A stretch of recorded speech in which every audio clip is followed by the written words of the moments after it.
Good morning student. Today I am going to explain the chapter 9 of class 9th, Force and Laws of Motion. Chapter name is Force and Laws of Motion. Initially I have explained you about the force, unbalanced or balanced force, and the first law of motion. Now I am going to explain the second law of motion. For second law of motion we will use the term momentum. Momentum I have already explained. Momentum is denoted by the symbol P, and it is the product of mass and velocity. It is very important term, and its unit is kilogram metre per second. m को kilogram से denote करते हैं, v को metre per second में नापते हैं. तो momentum की यूनिट क्या होगी? Kilogram metre per second. इसे ऐसे भी लिख सकते हैं, kilogram m s raise to power -1. m की पावर -1 मीन्स ये अपोन में है इसके. अब सेकंड लॉ क्या है?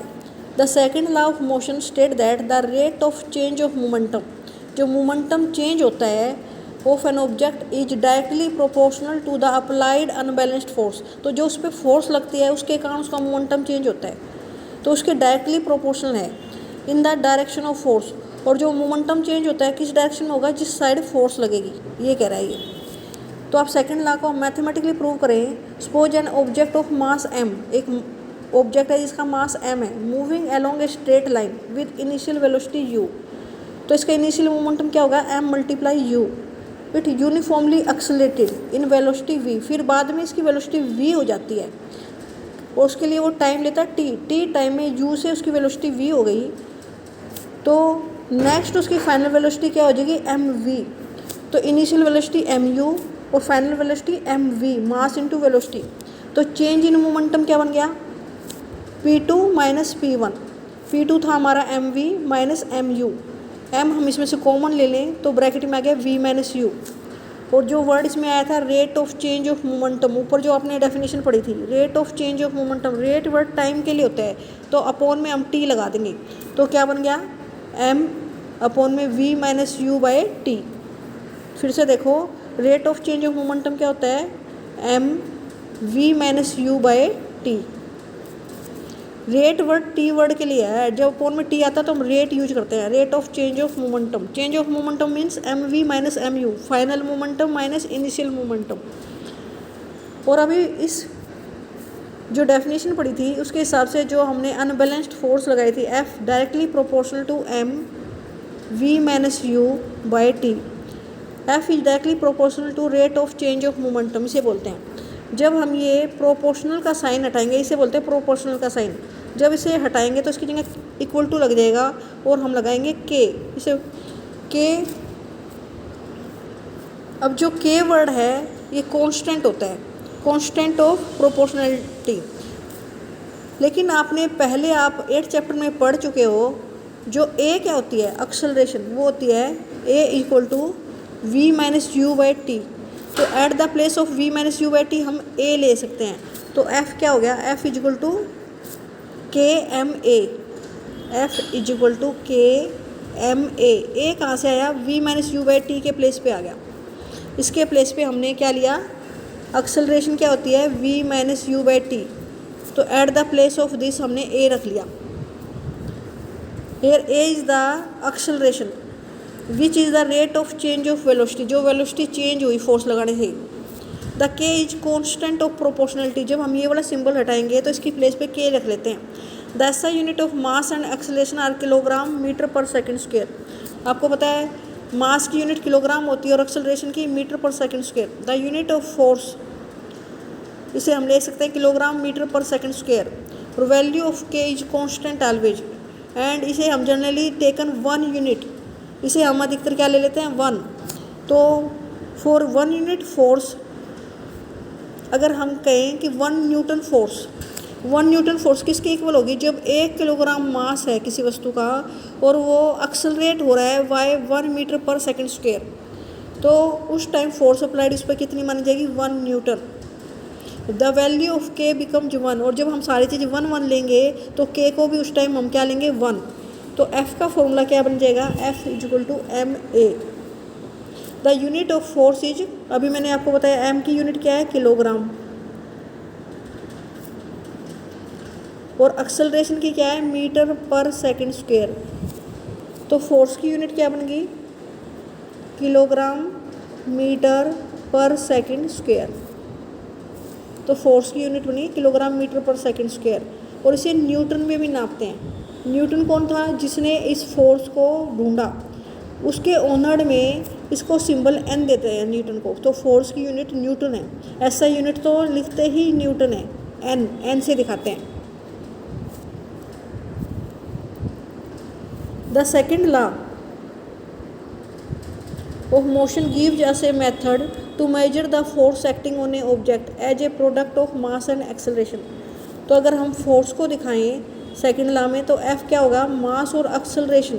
मास मल्टीप्लाई एक्सेलरेशन कर दे तो कितनी फोर्स उस वस्तु पर लग रही है, ये निकाल सकते हैं हम। अगर हमें मास दिया है और वो बॉडी कितनी एक्सेलरेट कर रही है ये हमें पता है, तो हमें कितनी फोर्स उस पर लग रही है हम आसानी से कैलकुलेट कर सकते हैं। The second law of motion is often seen in action in our everyday life.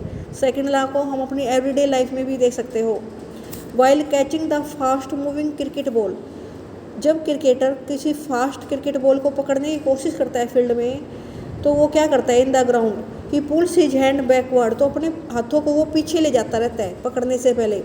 In doing so the fielder increase the time, इसके लिए फील्डर अपने हाथ को पीछे ले जाता रहता है। रीजन क्या है, इससे वो टाइम बढ़ा देता है। During which the high velocity of moving ball decrease to zero, जिससे टाइम बढ़ने से उसकी वेलोसिटी एकदम से हाई वेलोसिटी से जीरो नहीं होती बॉल की।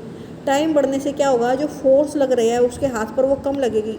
The acceleration of ball is decrease, therefore the impact of catching the fast moving ball reduce, जिससे उसके हाथ पर फोर्स कम लगेगी और हाथ पर कम धक्का लगेगा। If ball is stops suddenly, अगर वो हवा में बॉल को कैच करेगा तो वेलोसिटी डिक्रीज होने में कम टाइम लगेगा।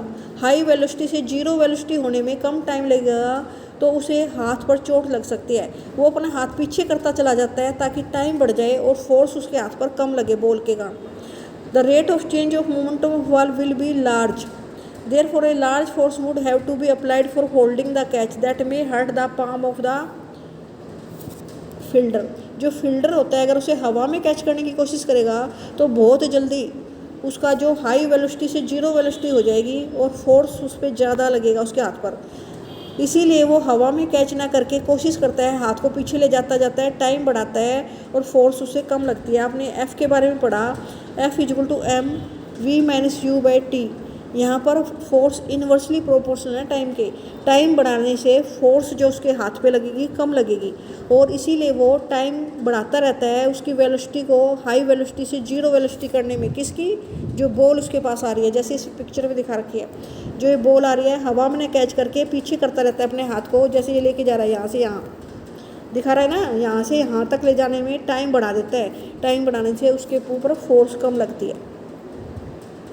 इन्हें हाई जंप, एक सेकेंड एग्जाम्पल है, जब हाई जंप लगाते हैं athlete, the athlete are made to rain either on a cushion bed, तो वही उसके नीचे कुशन बेड बिछा रखे होते हैं या सैंड खोद रखी होती है, ताकि ऐसा करने से मिट्टी खोदने से क्या होगा, increase the time of athlete fall to stop, तो इससे टाइम बढ़ जाता है एथलीट का कि उसकी हाई स्पीड से जीरो वेलोसिटी होने में उसे टाइम मिल जाता है। This decrease the rate of change of momentum, इससे जो रेट है ना चेंज ऑफ मोमेंटम का वो डिक्रीज हो जाता है।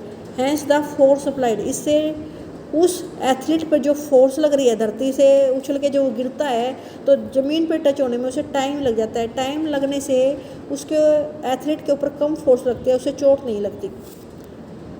अब अगर हम कराटे एक्सपर्ट देखें, कराटे एक्सपर्ट क्या करता है, स्लैब ऑफ आइस एक ही सिंगल ब्लो में एक बार लगाते ही जोर की कराटे मारता है और आइस को तोड़ देता है। ऐसा वो क्या करता है, वो स्पीड बढ़ाता है अपनी, जितनी तेज़ी से उसकी स्पीड जितनी ज़्यादा हाई होगी कम टाइम में टाइम कम कर देता है और स्पीड बढ़ा देता है। कम टाइम में से क्या होगा, फोर्स इंक्रीज हो जाएगा। टाइम वो क्या करेगा, कम कर देगा, जिससे फोर्स इंक्रीज हो जाएगी। फोर्स इंक्रीज होने से वो क्या करेगा, उस सिंगल स्लैब को एक ही बार तोड़ देगा, एक बार मारने से ही।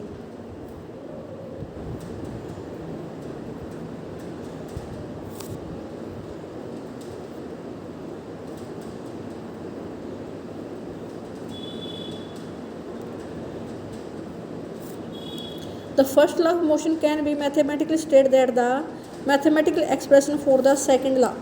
हम फर्स्ट लॉ ऑफ मोशन को भी हम इसमें से देख सकते हैं। अगर सेकंड लॉ है F equal to M A, F equal to M V minus U by T, और अगर हम टी को क्रॉस मल्टीप्लाई कर दे तो एफ टी क्या हो गया, M V minus M you.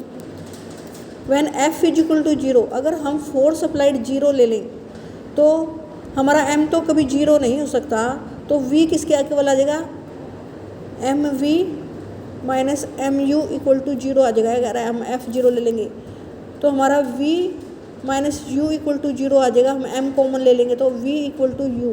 तो इनिशियली जिस भी वेलोसिटी से वो ऑब्जेक्ट चल रहा होगा उसी वेलोसिटी से चलता रहेगा, उसकी वेलोसिटी चेंज नहीं होगी। जिस भी वेलोसिटी से वो चल रहा है, अगर जीरो है रेस्ट पे है तो रेस्ट पे रहेगा, और इनिशियली किसी वेलोसिटी से चल रहा है तो उसी वेलोसिटी से वो फाइनली चलता रहेगा जब हमारी फोर्स जीरो होगी। It means a body try to remain in the position of rest और मोशन अनटिल और unless unbalanced force act on it. यही तो था हमारा फर्स्ट लॉ।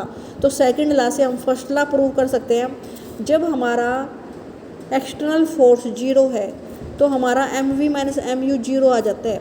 एम हमारा कभी जीरो नहीं हो सकता, तो इसका मतलब वी माइनस यू हमारा क्या आ गया, zero. It means initial velocity, you initial velocity है जो 8th चैप्टर में पढ़ी थी, और वी फाइनल वेलोसिटी वो इक्वल आ गई। अगर कोई वस्तु रेस्ट पे है तो रेस्ट पे रहेगी फाइनली, और अगर वो मूव कर रही है तो मूव करती रहेगी। आज स्टूडेंट हमने इतना पढ़ा, सेकंड लॉ ऑफ मोशन तक रीड कर लिया, उसे आप अच्छी तरह से लर्न कर लेना, रीड भी कर लेना।